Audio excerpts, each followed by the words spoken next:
All the panelists for the second panel are here. Please turn on your cameras.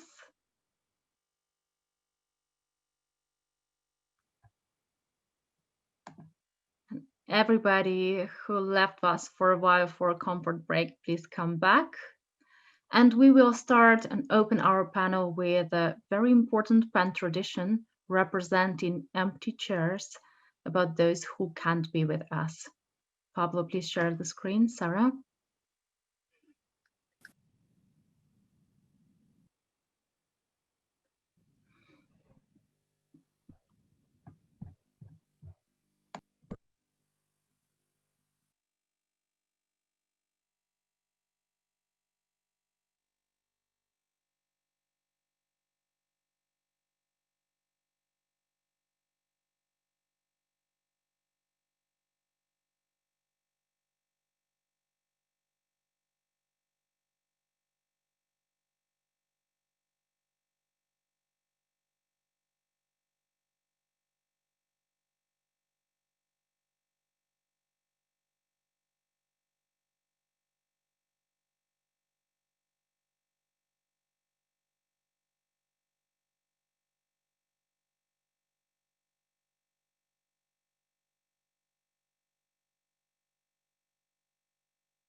Hello then, can everyone hear me now? Yes, you can. Yes, apologies for that. Thank you. The empty chair today, we'll have two before this session, is the case of Sedeghier Vazmagi. Paolo, do you have the other slide that I have for her? Oh, fantastic. Sedeghier Vazmagi is a theologian, she's a poet, she's a writer, she's a women's rights activist who has written on a broad sweep of theological, political and social issues. In August this year, she was sentenced to a year in prison for signing a petition criticising police brutality against the protesters who had participated in demonstrations last year, during which several died. Now, this sentence has been added to a 5-year prison term, part in 2017, which was suspended, but has been reenacted to make a total of 6 years in prison for her. She's highly regarded in Iran and abroad for her commentary on Islamic jurisprudence in Iran, especially her research and studies into the role of women in Islam. She has, as a result of this, lived for decades under constant surveillance and harassment, and her books are banned. This led her to leave Iran in 2011 to spend 6 years in exile in Germany and Sweden, where she took up academic posts and was also a guest of the International Cities of Refuge Network, of which PEN is affiliated. This sentence is the latest in a series of attempts to stifle her critical and independent commentary. She had no recourse for appeal. She's not in prison yet, but she knows she will get a call to turn up at the prison gates, whether it's today, tomorrow, or several months, she doesn't know. Can I have the next slide, please, Harold? She's a very strong woman, clearly. In May 2020, she said this to the court: "I find human dignity and freedom. I will not censor myself. I will not allow my freedom to be trampled on. I want to live free, even in a cell. The high walls and iron gates of prison will not bring me down." Her poetry is available on the Swedish PEN site. If you Google that, we're also translating her prison diaries from her previous term. She is a remarkable woman. We have a second empty chair. Pablo, can you? Yes, Osman Kavala. Fantastic, thank you, from Turkey. Osman Kavala is a publisher. He is a civil and cultural rights activist. He's also a philanthropist, and he has spent many years supporting particularly minority rights, specifically on Armenian and Kurdish. And he has also runs a cultural center, the Anadolu Cultural Center, very important figures. He was first detained in October 2017, and he's been held ever since in Silivri prison outside of Istanbul. He was first charged for being responsible for crimes allegedly committed by protesters during the deadly riots in 2013. But in February this year, he was acquitted of those charges. He'd been in jail already almost 3 years, but then were told hours later that a new investigation had opened against him, and he's returned to prison. In October this year, it was announced that he would face a new trial, this time on charges of threat to constitutional order and espionage. He'd carry a sentence of life. And how can this be? An additional 20-year sentence for espionage. He remains in pre-trial detention. He's been there for over 3 years. Next slide, please. Osman Kavala had been writing from prison. I was interested in this. His quote, "I am struck by the expression, the charge thrown at someone. Generally, it's a harmful thing that gets thrown at someone, throwing a slap in the face or throwing mud. Usually the verb to throw is also used to imply a quick and effortless act. In my case, the charge thrown at me is attempting to overthrow the constitutional order in the government. When this is the imputed crime, it automatically comes with a prison detention, and it is thought that this is justifiable as long as the period of detention does not exceed the final sentence the accused gets if found guilty. I'm waiting for the day when I'll be able to defend myself in court and see the face of justice." Thank you very much, and I hope that we will all support people like Osman Kavala, Sediga Basmage, and all the many hundreds of writers and activists in jail. Thank you.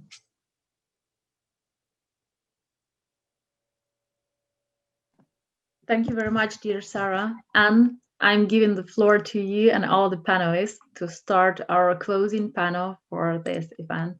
Thank you.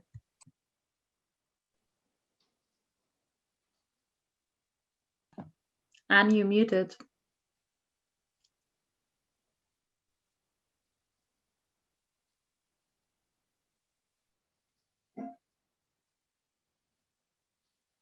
Volume. The volume. We can hear Gioconda, but we can't hear you, Anne. Remove your garniture. Sorry for this. How about this? Is this better? Perfect. Okay. All right. So, yes, so take two. Thank you, Sarah, and thank you, Olha. And welcome, everyone. I'm Anne Lee. I'm a playwright and researcher from Malaysia. And I'm very, very pleased to be here as part of our freedom of expression in times of pandemic. Now, before I introduce our speakers, I would just like to say that what I'm hoping that we will get through is looking at both freedom of expression, the constraints that are currently happening as a direct result of COVID-19, or indeed if there are. And then in the second part, we will look at expression that is ongoing in spite of constraints. And hopefully if there's time, also to actually look a little bit at mental health, and in particular how writers and our speakers today are coping with these particular, in these particular times. So let me introduce you to our speakers. I'm very happy to introduce Gioconda Belli, who will be very known to many of you, is a Nicaraguan poet, novelist, winner of many literary awards for her work, and also of the Hermann Kesten Prize given by PEN Germany. She's president of Nicaragua's PEN Center and active in opposition to the Ortega regime and active in women's rights. Hi, Gioconda. Hi. Yes, thank you. And actually, you may have seen a slightly different panel of speakers, and unfortunately, Ahdav Swift cannot be with us, but we wish her well in terms of what she's facing right now. And our second speaker is Tamping Jin, also known as PJ. He is founder and managing director of New Narrative, a Southeast Asian movement for democracy, freedom of expression, and freedom of information that publishes long-form journalism, research, comics, videos, and podcasts. He's also a historian and a visiting fellow at Hertford College, the University of Oxford. And finally, thank you for joining us at this last, the last part of this.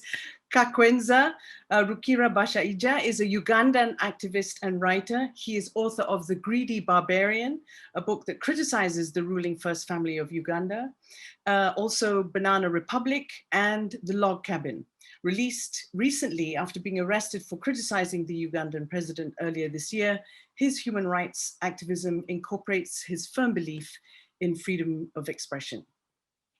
So this is a question really addressed at all of you. But in terms of the sort of bill of health as things stand right now, many governments at the moment have well, they should have the obligation to protect citizens, to protect people's health.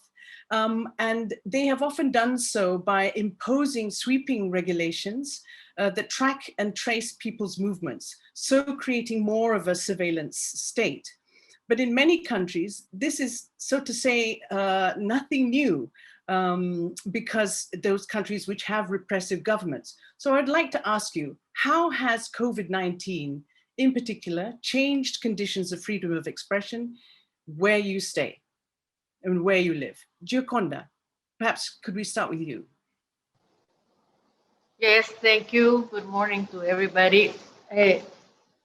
Really, in Nicaragua, the situation has not been affected that much by COVID because we were already under a very repressive rule. Since April of 2018, we had a big rebellion here in Nicaragua. And since then, this government has clamped down on all our civil liberties. So with the pandemic, what they are trying to do now is to impose a law for cyber crimes, they call it, which is going to allow the servers, they will be able to demand servers to provide information to them about the users of the services if they consider it's a menace to national security. What I was thinking, and is that really we are facing a world where our privacy everywhere is going to be more and more compromised. I think we are losing our privacy every day. We are being, watched. We are being, they know everything about us. And this has to do with the way data mining is working, with the way the whole industry of global market is using our information to sell it. The services that we input information into, sell it to the market forces that want to sell us things. So we are going into this new phase with many restrictions in our privacy. And I think the pandemic adds another layer because there is a justification that they have to trace you, that they have to control you. And I think we are coming to a situation where we are not going to be able to avoid any of this unless we create our own reality, which is what I am thinking is going to be the challenge for us. I mean, all of us, the affected around the world, have to kind of create our own net, our own rules. I think a lot of people, not maybe a lot, but there are already efforts in that direction. So I think it's fascinating, the idea of how we are going to trick the trickers and how we are going to try to create a different reality so that technology doesn't become another means of repression, instead of being the open possibility that it is for many good things, and we don't have to become Luddites. I would hate to become a Luddite because I like technology. I like what we have been able to do with it. but seriously, it seriously affects our freedom, and we are the product. I don't know if you all saw this very good documentary, The Social Dilemma. I highly recommend it. It's on Netflix. But that is, it states very well, and it's very scary to see really that we have become the product that this big, Google and all these humongous companies are selling. We are Yes. the product. Yes. Yeah. So Sorry, I would love to get back to that really a little bit later. I just wanted to stick to COVID-19 a little bit just for now. You were saying, I believe in April, that the way that the government was responding was as if, there's no pandemic. You're talking about, creating a different reality, that the Ortega government was trying to say that this is just another flu, and everybody just kind of carry on as normal. Is that still the case? yes, I mean, the government here, instead of confining us, refused to close anything, to close the schools, to close the shops, to do any kind of confinement. And instead, what they did were a lot of massive acts of demonstrations. They even had a carnival called Love in the Times of COVID, and they have encouraged people to get together. They have promoted group events. Supposedly, they said that they were using the Swedish approach, and that what's the name of the herd immunity, and that's what they have done. And also, they have not given us the exact numbers of what has been happening in Nicaragua. We don't know anything. At the beginning, doctors were forbidden from wearing protective gear because they said that people would get scared. And so a lot of doctors here in Nicaragua have died because of COVID, because they did not have the adequate means of protection for themselves. And it's been really bad in terms of information. The government comes out with these ridiculous numbers, and we put up a kind of citizen observatory where we were watching everything that was happening. And in the citizens' accounts, there are more than 10,000 people who have died. The government only reports 154. So in the international arena, where they take the government's word for certain, we appear like a country that has suffered very little from COVID, and Right. And that is not the case. Okay. I'll come back to that. I'd just like to go to PJ here, who taking on from this notion of love in the time of COVID-19. Now, you have recently come under quite a considerable harassment from the government in relation to something that you it's the show. You have a show, and I think there was some criticism about the episode that in which you were looking at interpretations. Can you tell us a little bit about what's been happening with you and New Narrative as well? Thanks, Anne. Hello, everyone.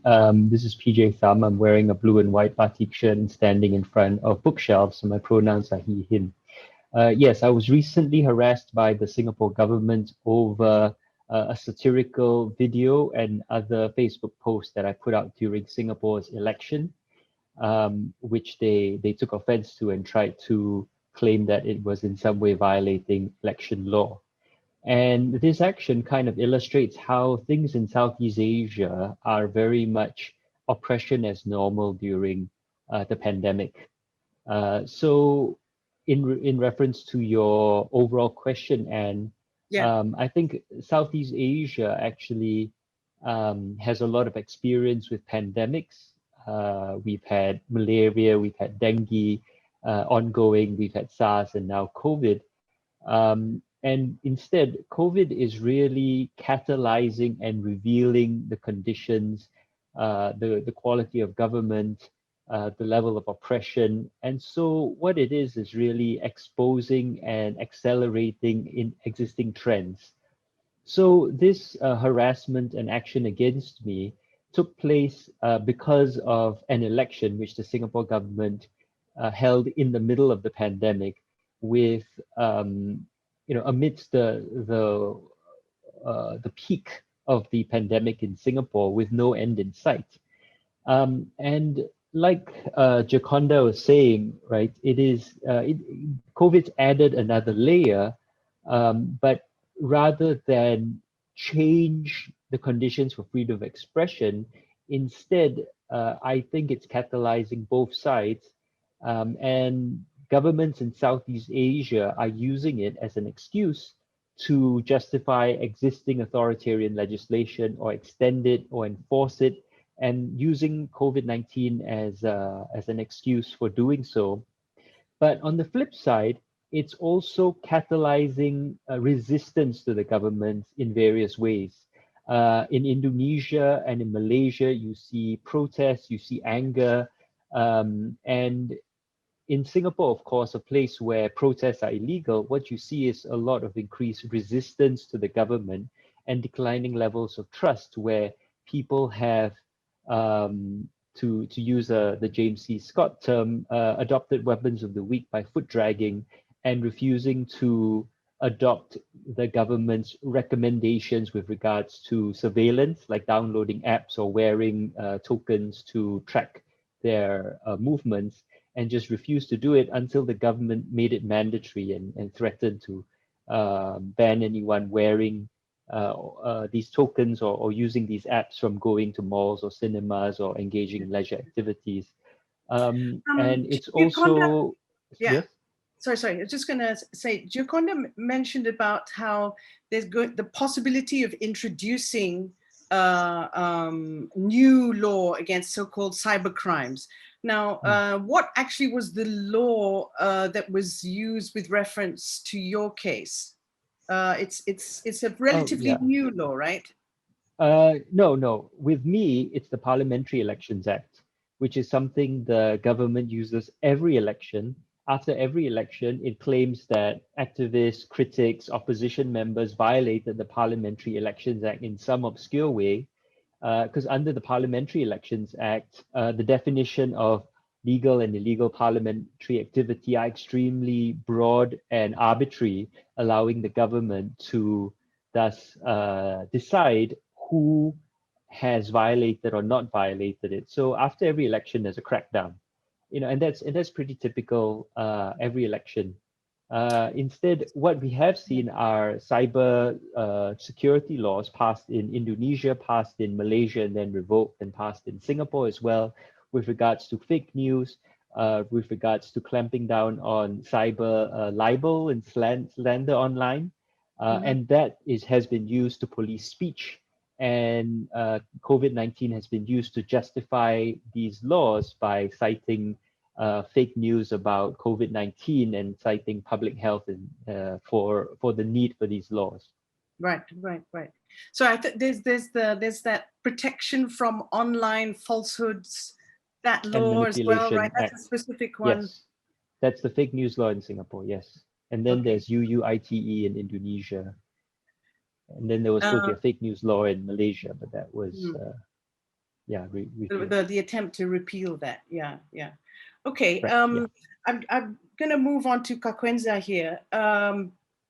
Kakwenza, there is the general question here in terms of freedom of expression, but in a time of COVID-19. Can you tell us in terms of, from where from your perspective, has COVID-19 added this extra layer, as Gioconda and PJ have mentioned, or is it sort of business as usual in terms of overall limitations on freedom of expression?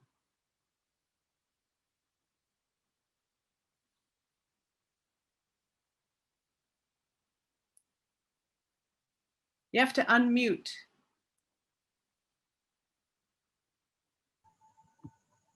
Can you hear me? Yes, can. Thank you. Yeah. Yes, greetings. Thank you so much for giving me this opportunity. Here in Uganda, I can tell you that COVID, I mean, the government, the brutality of the government from the security, it has killed very many people more than coronavirus. So sometimes we think, we ask ourselves whether there is coronavirus really, or whether it is just a quack spread by the government. So whoever here in Uganda, whoever opens the mouth to criticize the government will definitely be picked up and, you know, be taken to court and charged with doing an act likely to spread coronavirus, even if it is rare, or even if you have been picked from your bed, it doesn't matter.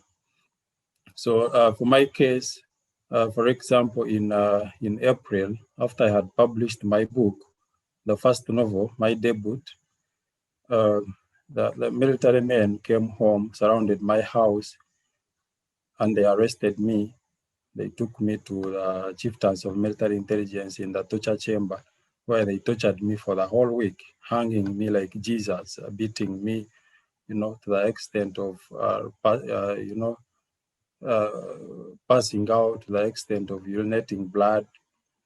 So after very many civil society organizations, including PEN International, writing to the government to have them release me, that is when I was taken to court. They took me to court and charged me with doing an act likely to spread coronavirus. You can imagine someone who was picked from their bed in the morning, sleeping. There was no movement, there was total lockdown. So that is how I ended up being charged with such a silly charge. They took me to court. I was, of course, remanded to prison. I was very sick. I could not move well. I spent in prison, a very congested prison, no water, no electricity. You know, in a very small room, we sleep 200 people. I spent there 15 days. When I came out, I went to the hospital. My kidneys were damaged. My eyesight had deteriorated. So I was wondering, they picked me from my bed. They tortured me over my novel. Then when I went to court, they charged me with doing an act likely to spread coronavirus. That is what I actually passed through because of this pandemic. So immediately I came out, immediately I was, I healed from the torture. I sat down and I started documenting my ordeal, what I went through in the torture chamber. After I had finished, that was in June. I finished, that was, then in September, I announced that I'm going to publish another novel detailing my torture.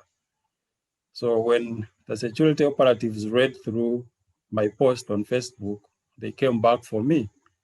They picked me from my house at night. In the morning at around 6 a.m., they pulled me from my bed. They broke into my house. They pulled me from my bed. They took me again to the torture chamber. They tortured me for the whole day until I was released on police bond. Up to now, then they charged me with inciting violence through my publication.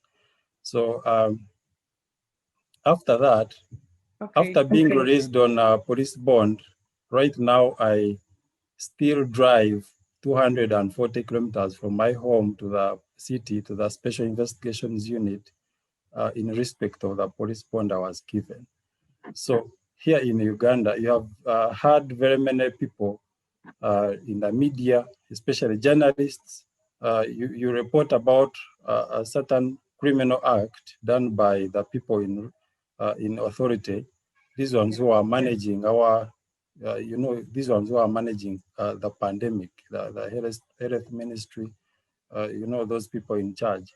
You report about their faults. They pick you, they take you, they torture you, they beat you up, they break your legs, they break your neck, and there's nothing like freedom of speech in Uganda.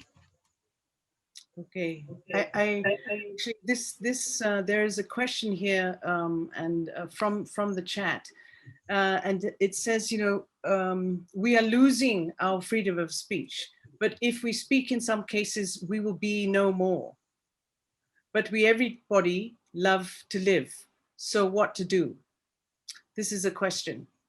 Sounds, there is frustration from this person asking this question. Let me say for Gioconda, for example, in your case, you have been many years in this situation. What is your response to this kind of question when, the loss of freedom of speech is so apparent, and yet the spirit to live and to continue to write would be so strong? What to do? This person is asking, how do you cope with such a situation? Well, I think the way we are being managed in countries with repressive regimes by fear is really very debilitating for the whole, struggle for standing up for our rights.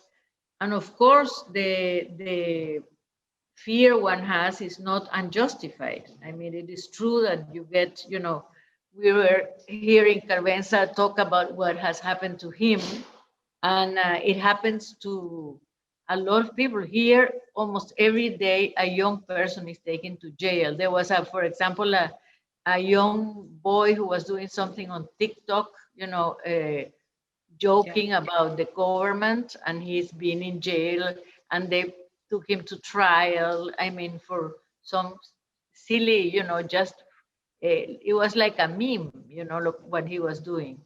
But I think what one has to do is to be careful, to do it in a way that is tricky. For example, right now in Nicaragua, they just passed this law of cyber crimes. And so what we are trying to do now for November 2nd, we had the Day of the Dead. So instead of talking about what's happening just in Nicaragua, we made a video talking about the situation of the whole region.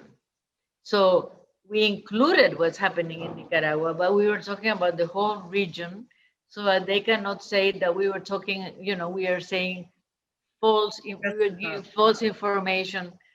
And I am trying to now, kind of doctor my tweets in a way that I talk about Trump, but I don't say Trump. I say governments who are very, who are tyrannical, who only think about themselves, who are narcissistic, who have this kind of speech. I think I have to say that I am in a privileged position in this country, in the sense that I have a name, I have recognition. So I think they treat me with a little bit of care, and they don't want me to take, they don't want the scandal of taking me to jail and all that. But a lot of people are punished, even if you have there came a point in Nicaragua where you couldn't have a flag of Nicaragua because the flag became the symbol of the resistance.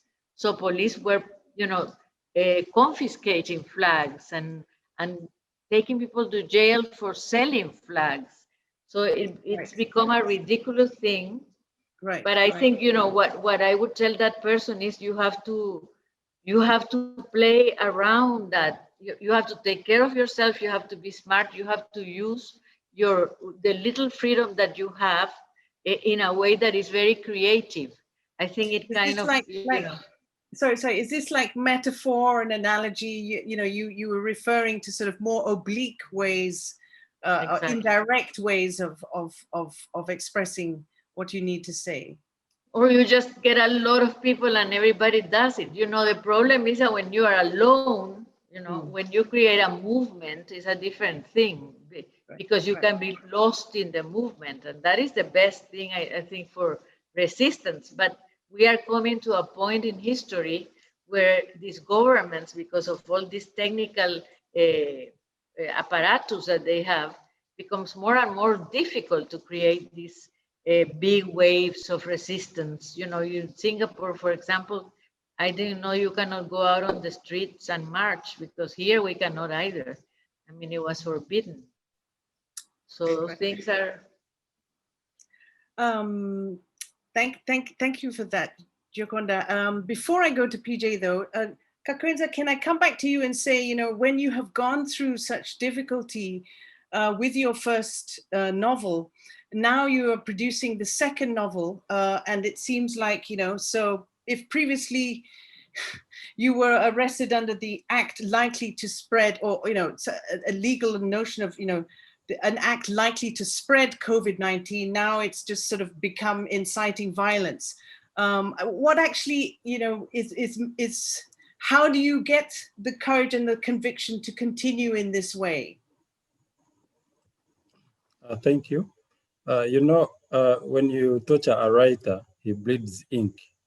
So definitely when they tortured me over my first novel, which talks against the African presidents who overstay in power, and they loot the country, they do whatever evil they do.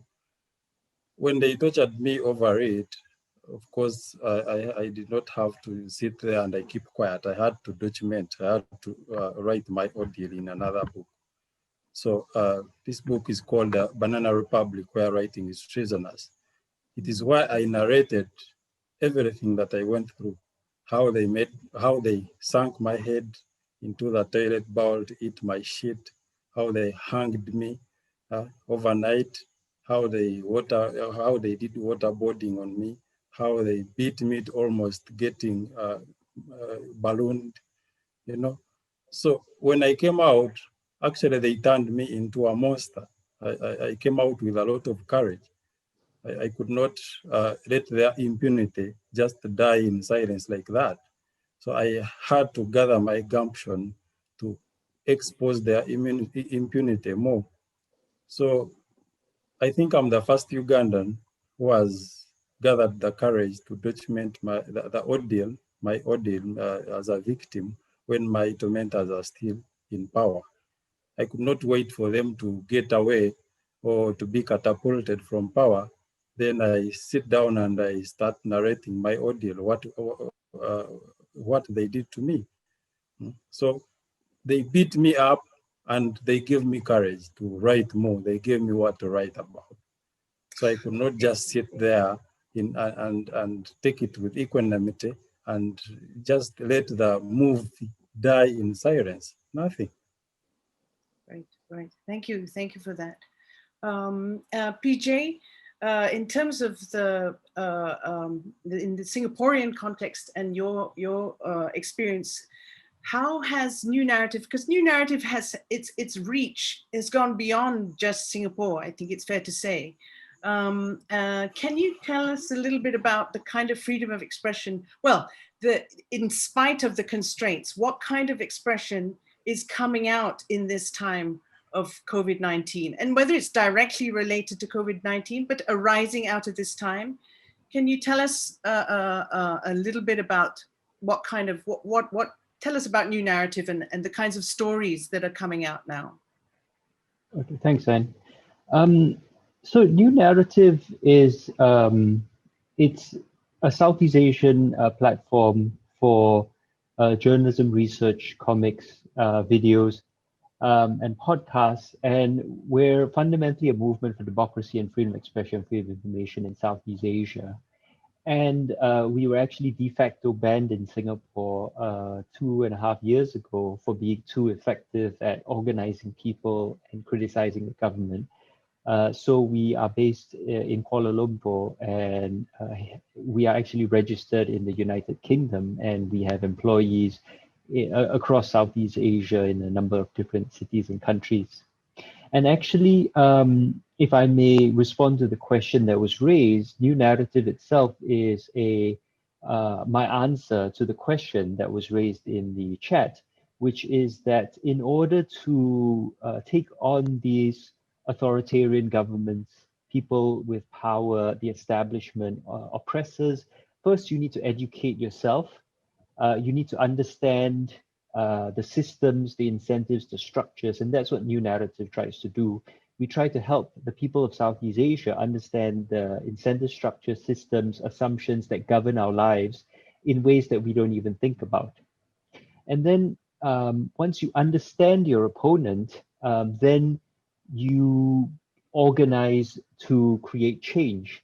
And speaking as a historian, political change throughout human history has always followed the same pattern, which is basically people organizing themselves together in a common cause. Now, it's very simple, but it's very, very difficult. And so the other thing New Narrative does is after we publish all this information in accessible formats in Southeast Asian languages, what we then try to do is organize people to use this information to create change in their communities. So when people ask me, what can I do? My answer is to educate yourself. As Sun Tzu said, know your enemy, know yourself. In 1,000 battles, you'll never know defeat. And then to organize yourselves slowly, small groups, grow bigger, have patience, take time. Remember that they are few and we are many. So the kind of things that we see, for example, in Southeast Asia are that, for example, the governments are skipping the step of brutality and going straight to the step of some sort of crazy legal oppression, legal dragging you into court. But that creates opportunity because that means if you know the law and you have lawyers on your side, you can take on the government. Increasingly, over the past couple of decades, Southeast Asian governments have organized themselves to be very open to international capital. Neoliberalism is very dominant here, but that means if you can find allies among international capital, then you can pressure governments to create change, right? And so that's the kind of things that we try to do. With regards to COVID-19, I think what we found as well is that it's important to look at what governments are saying and the rhetoric and hold themselves accountable. People are very responsive to hypocrisy. Regardless of their beliefs, they don't like it when they're lied to or when governments tell them one thing and do another. And that's where New Narrative has really targeted our criticism.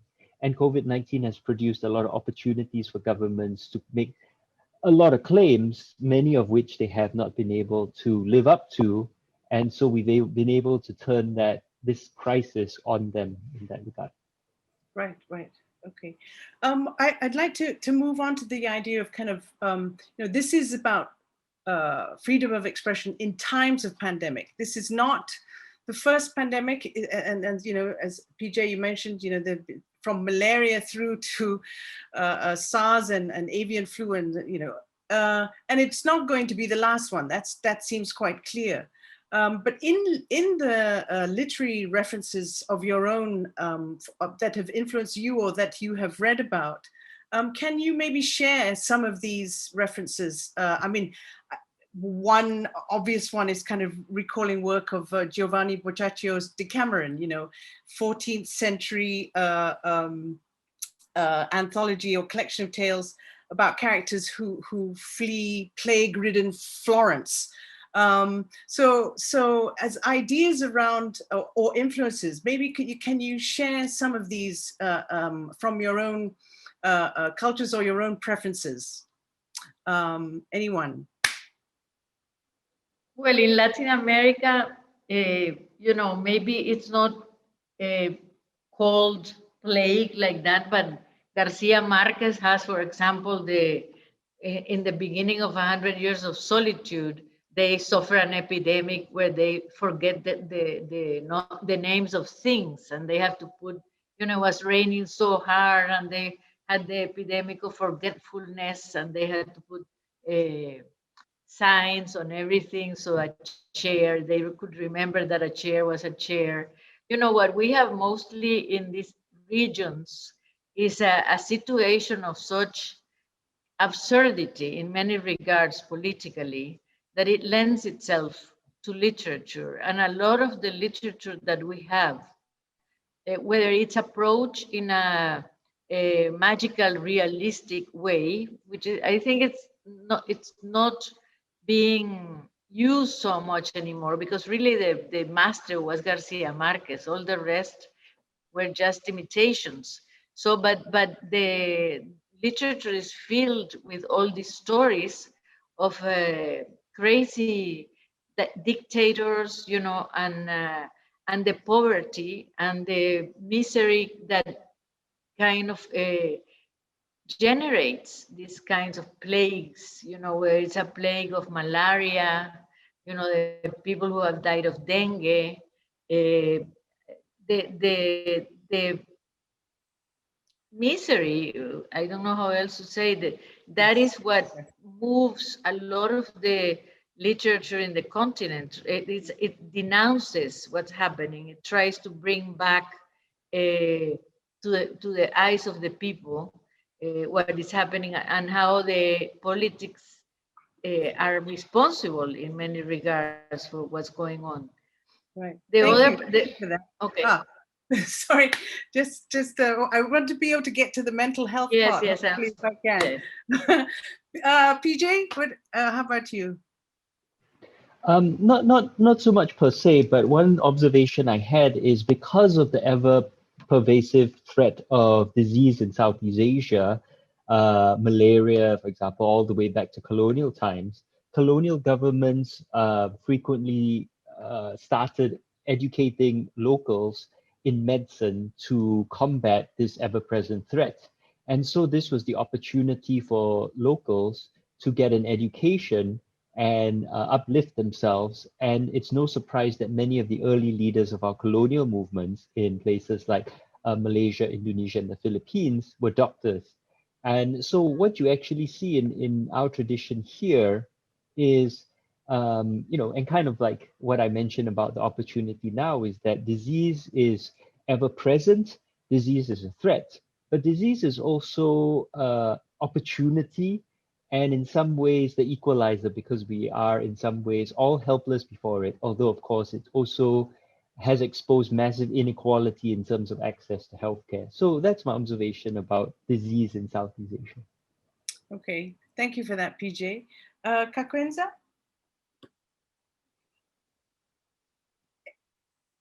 Can you hear me? Kakwenza? He's Okay. muted. Can't hear you. Okay. I think maybe you have to remove the earphones, your headphones. I don't know why it's not working now. Yeah, can you hear me? Yeah, that's great. Yes. Yeah, So, sorry. No worries. Yeah. Please remind me about the question. Yeah, the question is really, you know, this is, you know, we're talking about times of pandemic. This is not the first pandemic.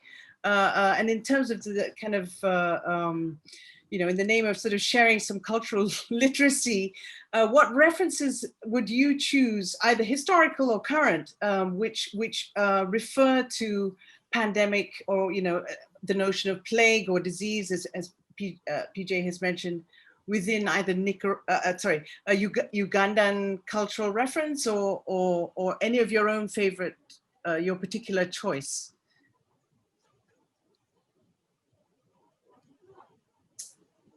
Can't hear. Cannot hear. Can't hear, sorry.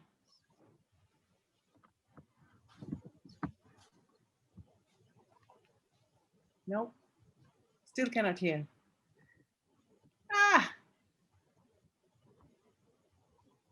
Maybe if you take your headphones out, will it help? No, still not helping. Oh, that's a shame. Kakwenza, maybe you can write it in the chat and then I'll read it out.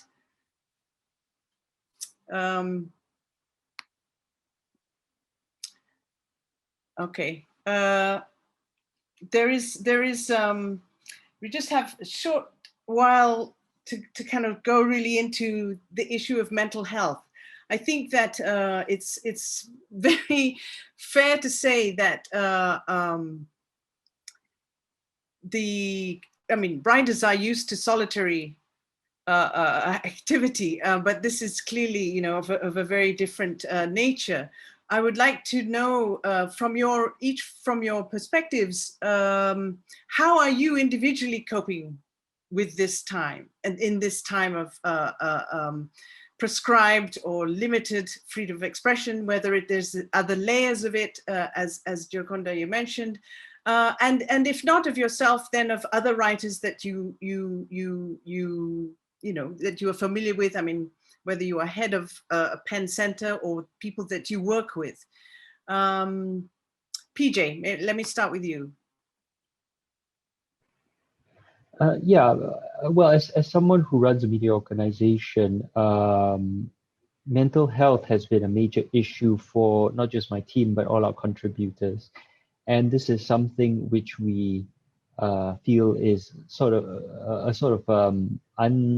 unacknowledged crisis in some ways, in how badly it is affecting everyone. Especially for our contributors who have to go out into the field to do reporting, and they have risked their lives to tell us these stories. And the things that they've seen have been very traumatizing.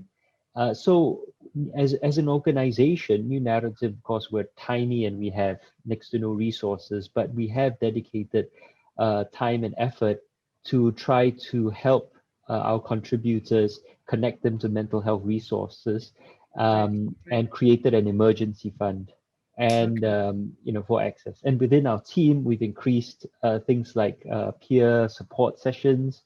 We've tried to make you know, the leadership has tried to make ourselves as accessible to our team as possible. You know, we encourage people. Sorry. Oh, okay. Okay, so let's move on. Yeah. Okay. So Gioconda, could you care to comment? Oh, can't hear. I think it's difficult to have, you know, one size doesn't fit all. Some friends, writers have had a great time and have benefited a lot from being locked up, you know, because it's the natural state. You know, not having to travel so much has been good. But at the same time, in my case, for example, I thought at the beginning that I was going to be able to write, you know, non-stop. And it hasn't been like that. I mean, I have suffered from inability to concentrate. You know, my head is filled with what's happening in Nicaragua has been so hard for me and for many. You know, we are so busy and so worried about all these laws that they are passing, this situation that seems to be, you know, we feel very impotent and there is a lot of impunity. So, you know, it's been very hard to write. Other people have had better luck. And the other thing is that I find interesting is that you are isolated, and because of that, maybe you have more of a tendency to try to get in contact with people. And so you spend a lot of time on the web, which is bad. So that's what's happened, basically. Okay, thank you. And I would like to just come back to Kakwenza one last time, hopefully. I was hoping that maybe you could type your answer to the earlier question, but I'm very conscious of wrapping up now. We need to come to an end. But can you say, how are you coping really with all that has happened with you?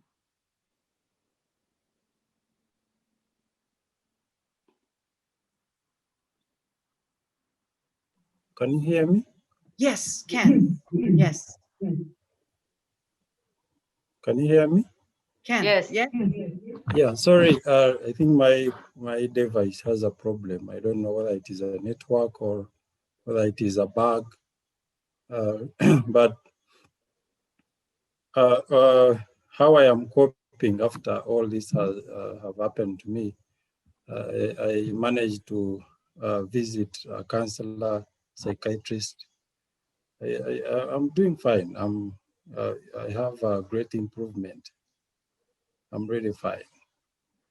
Okay. Unlike other victims who have not accessed such facilities like I have accessed. But personally, I'm doing fine. Though the regime of Mr. Museveni, they have continuously subjected me to the harassment I told you before about financial harassment, you know, driving to 240 kilometers every week to report to police in respect of the bond. It is not very easy. So that is a challenge that is eating me up. Right, right. Well, I have to say, all the best to you, Kakwenza. And it is unfortunately time for me to wrap up here. There are some comments in the chat, which we'll have to read, I think, later. It seems like the time went so quickly. And I have to thank our panelists. The freedom of expression in times of pandemic, clearly there are different experiences. Clearly, you know, the COVID-19, I think the notion of it adding a layer to how things are, and just the use of, as you know, in Kakwenza's case, around this a specific act of perhaps, you know, infecting somebody with COVID-19 to other far more subtle kind of notions of legislation and repression. I want to thank everybody. Thank you to all the panelists. And thank you for everyone for joining us. And thank you for PEN International for hosting this session. Thank you all very much. Thank you so much. And to finish this conversation, we have a last question to all panelists. Yeah, that we are going through dark times. And what hope do we have for the future? How will that humanity get over this atmosphere? Any ideas, insights, inspirations? Well, I think we are going to come out of it because we have a will for beauty, for freedom. I think, you know, what worries me the most is the freedom part, that this will become also a way to curtail freedom, that we are living through a time where we are having more and more populist and nationalist tendencies. I think we are going to have to go through a bad time, but I hope, and my feeling is that it's a cycle, and we have to also think the progressives thinking of the world has to organize itself to produce an alternative. I think also the other side of the nationalistic and racist positions has to organize itself better to counteract this discourse from the very right wing or very nationalistic. I think it's more than right and left now. It's a more complex situation. And I think that's very important that we really take a stand and really unite and really make groups and organizations like PEN can play a super important role in this matter. Yeah, if I can second what Yukonda said, you know, it's important. As a historian, I tend to think in 100-year chunks. It's important to always have hope and remember that it may not seem like it, but we are right now living in the most peaceful, prosperous, freest time in all of human history. Things have been much, much worse, and humanity has collectively worked, fought, and grown past that, and to make our world so much better. And the key thing is now we cannot stop fighting for a better world, and eventually it will become a better world. We've just got to have hope, and we cannot give up, and we cannot stop fighting. And it will be better. History has shown it will be better eventually.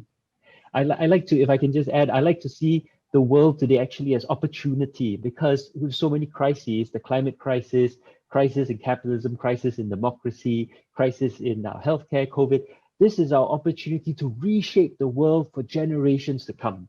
So maybe look at it that way as well. This is a great opportunity for us, and we're very lucky to be living in this world right now. That's what I think. Yeah.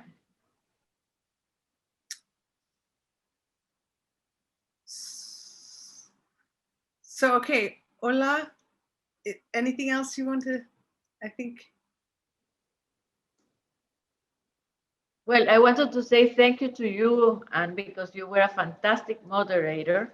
And Thank you. yes, and I, I apologize because I went to bed at 3 in the morning yesterday because the U.S. elections are killing us here, and I imagine my husband, who is from the United States, is up all the time. So let's hope also at I dare not look, Gioconda, I dare not look. Okay.